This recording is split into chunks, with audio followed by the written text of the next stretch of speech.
You seem like the type to love when you leave 'em and disappear right after the song. So give me the night to show you and hold you. Don't leave me out here dancing alone.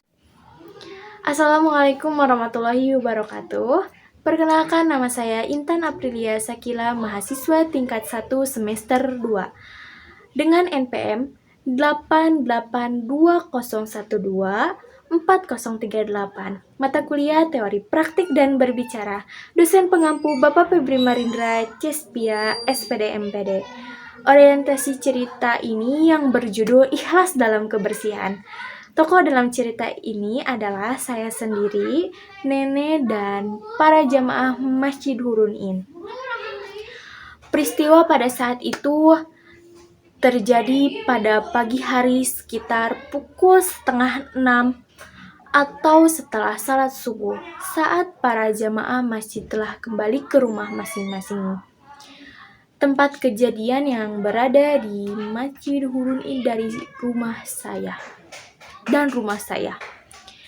yang berlokasi di Maleber, Curug Kulon. Suasana pagi hari itu sangat sejuk, udara segar seperti biasanya.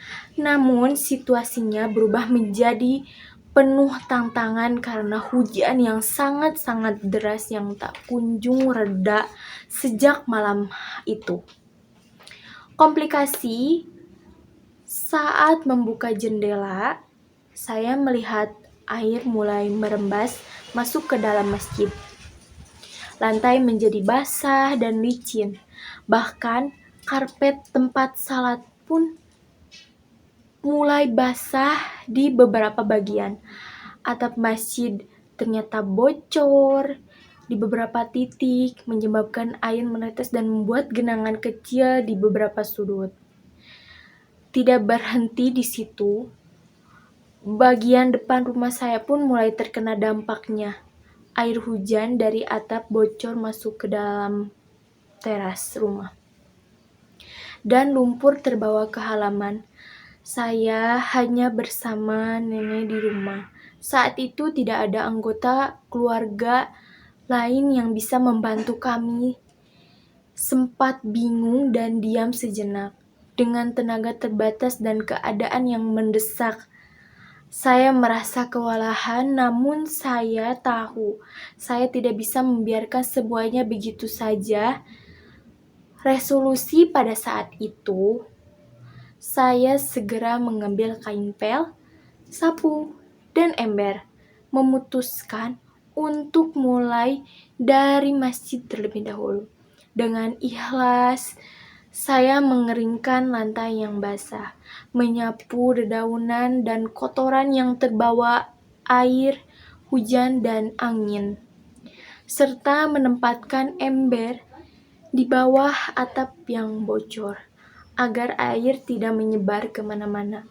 Nenek turut membantu dengan sabar, walau tenaganya terbatas.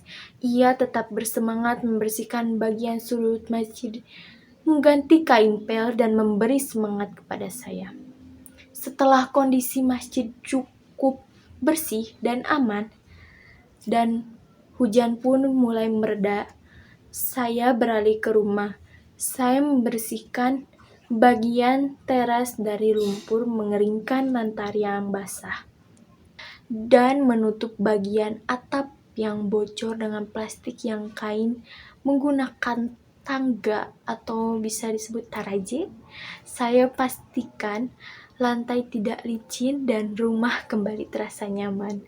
Semuanya saya lakukan dengan niat untuk menjaga kebersihan dan kenyamanan bersama. Ada hadis yang disebutkan an-nujufatu minal iman. Kebersihan itu sebagian dari iman. Reorientasi atau koda, atau bisa disebut pengalaman pada hari itu memberi saya pelajaran berharga. Saya belajar bahwa menjaga kebersihan bukan hanya kewajiban, tetapi juga bentuk kepedulian dan ibadah kebersihan lingkungan baik di tempat ibadah maupun di rumah, di sekolah, atau dimanapun itu. Mencerminkan sikap tanggung jawab dan cinta terhadap lingkungan. Saya juga belajar bahwa dalam situasi apapun, kita harus tetap berusaha meskipun dengan keterbatasan kerjasama, bahkan hanya antara 2 orang saja, seperti saya dan nenek saya, dapat membawa perubahan besar jika dilakukan dengan tulus dan tanpa pamrih. Hal kecil yang dilakukan dengan keikhlasan bisa menjadi amal yang besar. Sumber narasi adalah pengalaman saya, Intan Aprilia Sakila, pada tahun 2024. Sekian dan terima kasih. Wassalamualaikum warahmatullahi wabarakatuh.